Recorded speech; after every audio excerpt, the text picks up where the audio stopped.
सियासत की बिसात जब जनमत को आग दिखाने लग जाती है तो ना तो जनता बचती है ना ही उसका जनमत। दोस्तों, आपको बता दूं कि महाराष्ट्र में बीते 5 साल में जो कुछ राजनीति में घटा वो जनता ने देखा और ये किसी फिल्मी नौटंकी से कम नहीं था। आपको बता दूं कि महाराष्ट्र में दो जो बड़े राजनीतिक दल थे उनमें फूट और उसके पश्चात नई धाराओं का उदय, और उस नई धाराओं के उदय के बाद लगातार राज्य में राजनीतिक नाटक चलता रहा। और आपको बता दूं कि अब विधानसभा इलेक्शन नज़दीक आने वाला है और आपको बता दूं इस वक्त मौजूद है मुंबई शहर में, जो देश का फाइनेंशियल कैपिटल भी कहा जाता है और ये महाराष्ट्र की राजधानी भी है। आपको बता दूं इस वक्त हमारे पीछे आप तस्वीरों में देख सकते हैं काला घोड़ा, और काले घोड़े इलाके में इस वक्त हम मौजूद है। और यहाँ पे जो MIM पार्टी है जिस तरीके से चलो मुंबई तिरंगा रैली का आयोजन किया और जिस तरीके से आई और सरकार को एक मेमोरेंडम दिया और कार्रवाई करने की मांग की, और जो इसका ग्राउंड लेवल पे जो इम्पैक्ट हुआ वो काफ़ी हद तक देखने को मिल रहा है सोशल मीडिया पे भी, और ऑन ग्राउंड पे भी काफ़ी अच्छा उनका एक जनाधार बनता हुआ दिख रहा है इलेक्शन से पहले। जस्ट आपको बता दूं भिवंडी शहर में इस वक्त वेस्ट से जो सिटिंग MLA हैं MLA महेश चौगले, और दूसरे जो हैं महाविकास अघाड़ी से जो उनको सबसे आगे महाविकास अघाड़ी में टिकट के रेस में चल रहे हैं वो है विलास आर पाटिल। आपको बता दूं कि MIM भी इस वक्त मतलब ऑफिशियली तो नहीं कह सकते लेकिन एक तौर पे वहाँ पे अपना कैंडिडेट उतारने के लिए इच्छुक है। और जो है और भिवंडी शहर में कोई एक बड़ा चेहरा MIM का ना होने के कारण जो यहाँ से बाई खल्ला से एक MLA रह चुके हैं वारिस पठान साहब, और वो वहाँ पे क्या पता MIM पार्टी से इलेक्शन लड़ सकते हैं। हमारे चैनल के माध्यम से बात करते हुए क्या कहा आइए सुनते हैं।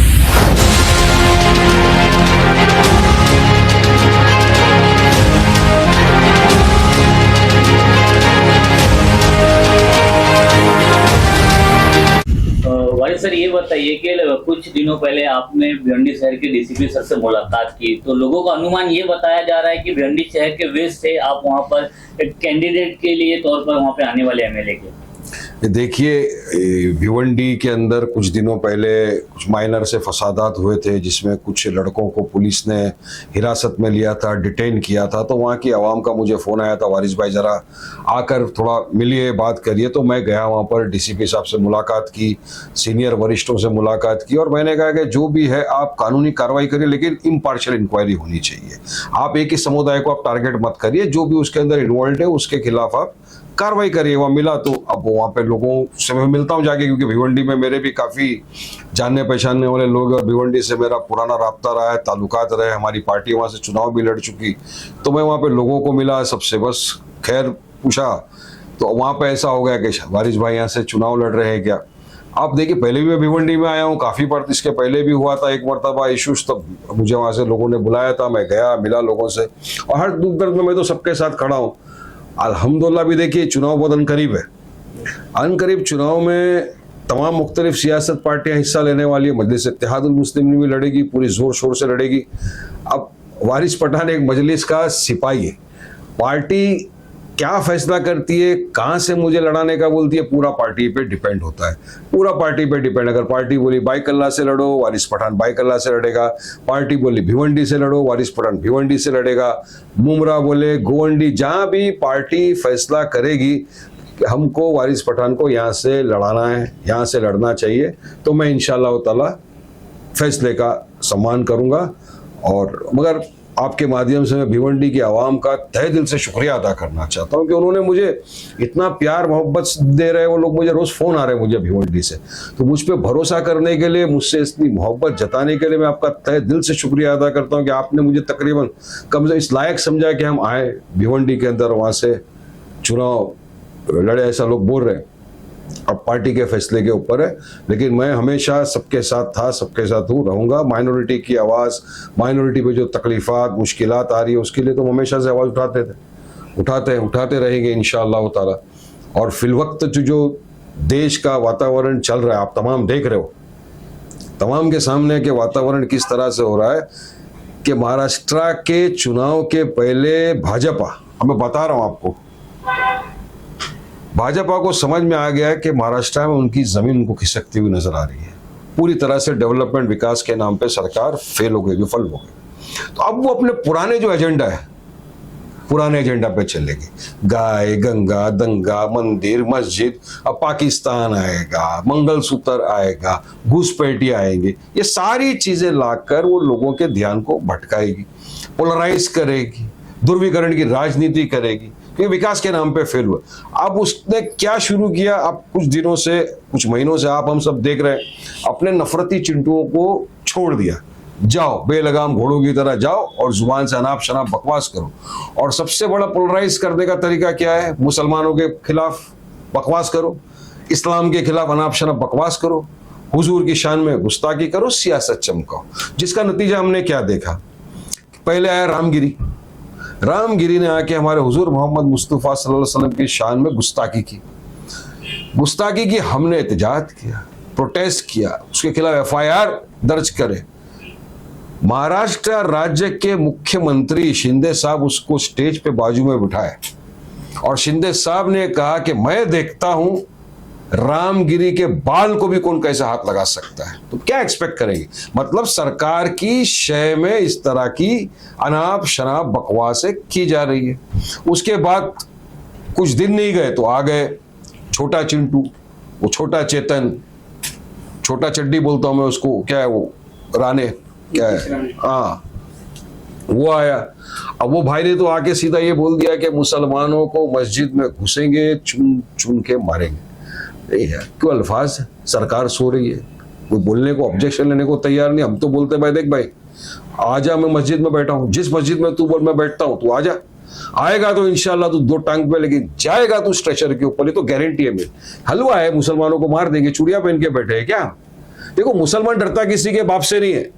हम लोग कायदे कानून का पालन करते हैं, संविधान को मानते, इसलिए खामोश बैठते हैं। हमारी खामोशी को हमारी कमजोरी मत समझो, संवैधानिक तौर से चलते हैं। लेकिन इस तरह की अनाप शनाप बकवास करा के भाजपा सरकार महाराष्ट्र राज्य का वातावरण खराब कर दी, पूरी तरह से खराब करने की कोशिश करिए।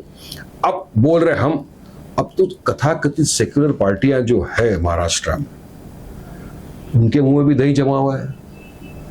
ये आ गया यति नरसिंहानंद खबीस, इसने तो हद पार कर दी। इस हमारे हुजूर की शान में ऐसे अल्फाज उसके जो मैं आपके चैनलों के तरह बोल भी नहीं सकता। उसके खिलाफ एहतजाज, उसके खिलाफ अरेस्ट, उसके खिलाफ हमने FIR की मांग की। हमने कहा FIR नहीं, FIR का खेल बहुत हो गया। पहले भी उस पर FIR हुआ था, अरेस्ट हुआ, बेल पे आया, छूट गया। उसको बेल की कंडीशन थी कि बाहर आके अनाप शनाप बकवास नहीं करना, फिर भी वो बोलता गया। अब हम चाहते हैं कि उसके ऊपर NSA का कानून लगे, उसके ऊपर UAP का कानून लगे और सख्त कानून की तरह उसको अंदर डाले। हम देखिए, जब मैंने प्रोटेस्ट रैली निकाला, जब नरसिंहा इसका ये हुआ था रामगिरी का, तो इम्तियाज भाई जो हमारे महाराष्ट्र के सदर थे, उन्होंने कॉल दिया था कि तमाम अपने मुसलमान जो भी आशिक रसूल है वो आइए, हम एक प्रोटेस्ट करेंगे, रस्तों पे जाएंगे, CM को मिलेंगे, मुंबई जाएंगे, चलो मुंबई का नारा दिया, चलो मुंबई तिरंगा रैली का नारा दिया। और यकीन मानिए इतना बड़ा प्रोटेस्ट, इतनी बड़ी रैली महाराष्ट्र के इतिहास में कभी मुसलमानों ने नहीं निकाली। सब आ गए, तमाम लोग जो भी पॉलिटिकल पार्टी के थे वो सब अपनी पॉलिटिकल आइडियोलॉजी छोड़ के सिर्फ हुजूर की मोहब्बत में पूरे के पूरे मुसलमान रास्ते पर उतर गए। आप सबने देखा क्या आलम था। हम संविधान देना चाह रहे थे CM साहब को। संविधान क्यों? ये संविधान इक्वालिटी की बात करता है, एकता की बात करता है, मतलब कानून सबके लिए बराबर है। अगर वारिस पठान पे कलम लगती है तो वही कलम हमारे दूसरे हिंदू भाई उस पर भी लगना चाहिए। मगर यह संविधान की धज्जियां उड़ती दिख रही है, कायदे कानून का पूरी तरह से धज्जियां उड़ाया जा रहा है, मजाक बनाया जा रहा है। अब वहीं पर मुफ्ती सलमान अजहरी, उन्होंने एक अशार पढ़ा, किसी के दिल को ठेस नहीं पहुंचाई, कोई भड़काऊ भाषण नहीं दिया। उस अशार पढ़ने पर उनको इमीडिएट अरेस्ट किया और गुजरात में पासा एक्ट के तहत उनको हिरासत में लेकर डाल दिया। आज तक उनको जमानत नहीं। तो ये नरसिंहानंद ने तो पूरे के पूरे देश के विदेश के मुसलमानों के दिलों को ठेस पहुंचाई। इसने भारत देश का नाम विदेश में खराब कर दिया। इसने दंगा भड़काने की कोशिश की और सुप्रीम कोर्ट की गाइडलाइंस के हिसाब से ये पूरा हेट स्पीच की कैटेगरी में आता है। तो सरकार इसको क्यों अरेस्ट नहीं करके UAP क्यों नहीं लगाती? और जब तक इनको शय ना हो ना सरकार की, तब तक इतनी भाषा इतनी इस्तेमाल नहीं कर सकती। पूरा बीजेपी सरकार, नरेंद्र मोदी और आरएसएस इनको पूरा प्रोटेक्शन कर रहे हैं, बोल रहे हैं। मगर ताज्जुब और सोचने वाली बात यह है कि इस पे ऊपर भी प्रोटेस्ट कोई कर रहा है, आवाज उठा रहा है, एफआईआर रजिस्टर कर रहे हैं, तो मजलिस इत्तेहादुल मुस्लिमीन कर रही है। हैदराबाद के अंदर हमारे पूरे असद ओवैसी साहब जो हमारे प्रेसिडेंट है, वो सारे एमएलए एमएलसी जाकर एफआईआर किए। उत्तर प्रदेश में हमारे प्रेसिडेंट जो उत्तर प्रदेश के शौकत भाई, वहां पर उन्होंने एहतजाज किया। मुंबई के अंदर भिवंडी के अंदर जहां मजलिस है, वहां पर भी हमने एफआईआर रजिस्टर करवाया सब तरफ। तो हम लोग सब करेंगे, हम कर रहे हैं और करते रहेंगे, वो एहसान नहीं कर रहे। हम माइनॉरिटी की बिल्कुल आवाज है, हम बुलंद करेंगे। लेकिन मेरा सवाल आता है, जो सेक्युलर पार्टी है कथाकथित, 90% मुसलमानों के वोट इनको चाहिए, लेकिन जब मुसलमानों के हक की बात आ गई तो खामोश हो जाते हैं। इसका एक जीता जागता उदाहरण आप सबने देखा होगा। वक्फ अमेंडमेंट बिल 2024 जब पार्लियामेंट में, संसद में पेश हुआ, उस पर बहस चली, तमाम सियासत पार्टी के लोग थे, जिसमें हमारी पार्टी प्रेसिडेंट थे असद साहब, उन्होंने ऑब्जेक्शन लिया और तमाम लोगों ने ऑब्जेक्शन लिया। लेकिन महाराष्ट्र में उद्धव बाला साहेब ठाकरे की पार्टी के 9 सांसद, जिनको मुसलमानों ने भर भर के वोट दिया था, गायब हो गए। तो भाई आपको खाली मुसलमान वोट के टाइम याद आता है? आप अगर उनके लिए आवाज भी नहीं उठाओगे, पहले तो आप उनका पॉलिटिकल एम्पावरमेंट नहीं करते। 48 सीट महाराष्ट्र में एक भी मुसलमान को आपने नहीं दिया, 18 एमएलसी एक भी मुसलमान को आपने नहीं दिया।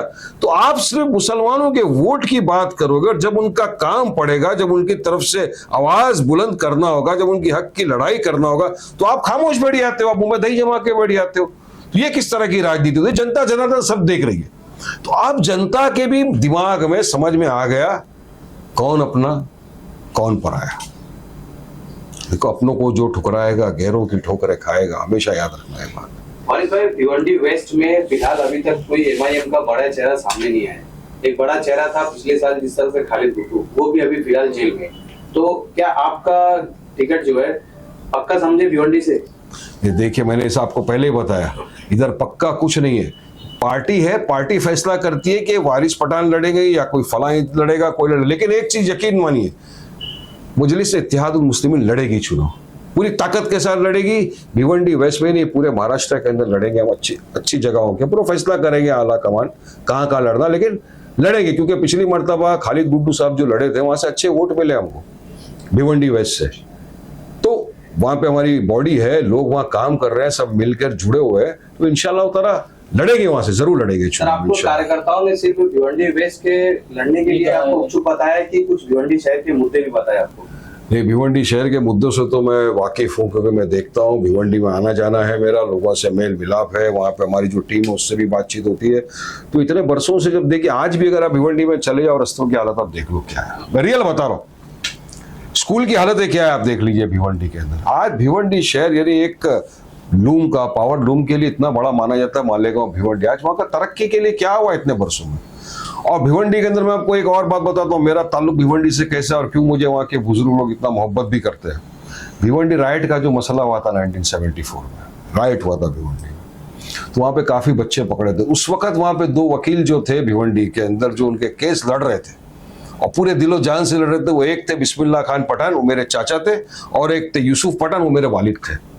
तो मेरे वालिद ने और मेरे चाचा ने उस वक्त भी भिवंडी के यहाँ पर केस लड़ा। हमारा वहां से ताल्लुकात है मेरा, इसलिए मैं भिवंडी में आता हूँ, अपनापन लगता है, अपना फील होता है, महसूस होता है मुझे। वारिस पठान साहब, आपने अभी कई नाम लिया, भिवंडी में मुमरा भी है, तो ज्यादा उम्मीद आपको कहाँ से लग रही है कि पार्टी आपके लिए फैसला करेगी? उम्मीद पे दुनिया कायम है, जहां से भी पार्टी बोलेगी। अगर पार्टी बोलेगी कि ठीक है वारिस पठान तुमको भिवंडी वेस्ट से लड़ना है, इंशाअल्लाह ताला वारिस पठान लब्बैक करेगा, आ जाएगा, उनकी कैंपेनिंग शुरू कर देगा। वारिस भाई, 2014 के चुनाव में बाईकल्ला की आवाम ने आपको यहाँ पे इलेक्टेड करके दिया था एमएलए के लिए, तो क्या इस बार जो ये बाईकल्ला के जो लोग हैं, क्या वो आपको इस बार एमएलए के इलेक्शन में बाईकल्ला में देखना चाहेंगे या फिर भिवंडी में? क्योंकि खासकर मैं हम काफी बार पूछ रहे भिवंडी से, भिवंडी में ईस्ट और वेस्ट, कि पिछले टाइम में ईस्ट का जो है वो समाजवादी को चले गया, तो वेस्ट का जो है वो आप एमआईएम को चले गए तो सीट। तो क्या इस बार भिवंडी के दोनों सीट पे एमआईएम लड़ना चाहेगी?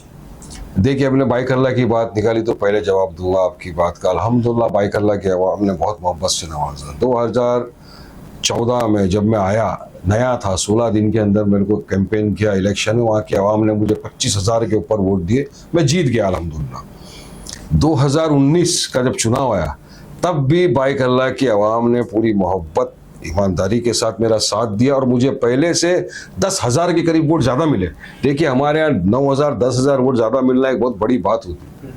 10,000 के करीब वोट ज़्यादा मिले, मगर इत्तेफाक अल्लाह की जो मर्जी थी कि वहाँ पे कामयाबी नहीं मिली, कोई बात नहीं, लेकिन अल्हम्दुलिल्लाह ऐसा नहीं कि वहाँ पे नाराज़ है। अगर पार्टी बोलेगी कि वारिस भाई को वहाँ से लड़ना चाहिए, वहाँ तो वहाँ से इंशाअल्लाह ताला जो भी पार्टी का फैसला होगा, लेकिन अनकरीब है फैसला, है ना, बहुत अनकरीब है, आ जाएगा। क्योंकि चुनाव अगर घोषित होते हैं तो फिर पार्टी के पास कोई ऑप्शन बचता ही नहीं, उनको कोई ना कोई तो कैंडिडेट घोषित करना ही पड़ेगा, मगर एमआईएम लड़ेगी इंशाअल्लाह। लेकिन सर अगर आप भिवंडी में आपका कैंडिडेट आता है वेस्ट से या ईस्ट से, तो जिस तरीके से देखा गया कि अगर महाविकास आघाड़ी से कोई कैंडिडेट आता है, क्या वोट वहां पे कटेंगे?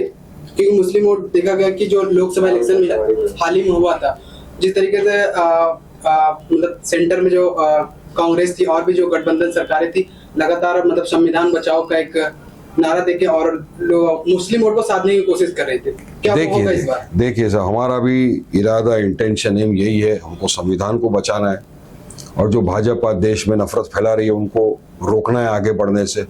और मगर जितना संविधान ने कांग्रेस को, समाजवादी को, राष्ट्रवादी को अधिकार दिया है चुनाव लड़ने का, उतना ही अधिकार मजलिस इत्तेहादुल मुस्लिमीन को भी मिला है संविधान से चुनाव लड़ने का। हम भी चुनाव लड़ेंगे। अब वोट हम काटने के लिए किसी का नहीं लड़ते, हमारे जो उम्मीदवार लड़ते हैं वो जीतने के लिए लड़ते हैं। हम जीतने के लिए मैदान में उतरते हैं कि हम जीतेंगे, और फिर जनता जनार्दन है, जनता जिसको इज्जत से नवाजना चाहे उसको इज्जत से वोट देके जिता देती है।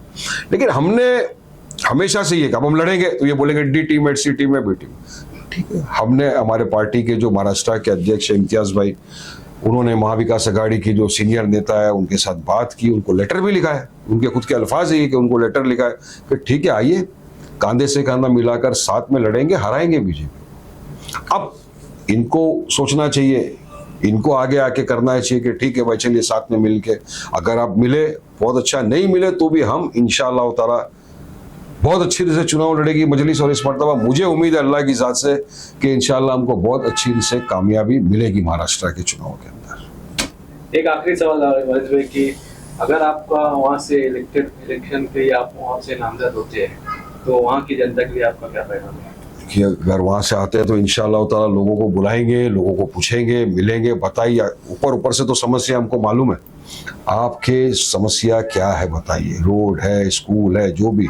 और यकीन मानिए कहीं से भी मजलिस का इंसान लड़ेगा, कहीं से भी जीत के आएगा, जब असेंबली में जाएगा तो वहाँ की लोगों की, वहाँ की आवाम की आवाज़ बनेगा, असेंबली में बुलंद करेगा और उनकी समस्याओं का हल निकालेगा, उनके साथ खड़े रहेगा, उनके सुख दुख में और हर चीज़ में उनका काम करेगा। ये मजलिस का काम, our work is our identity.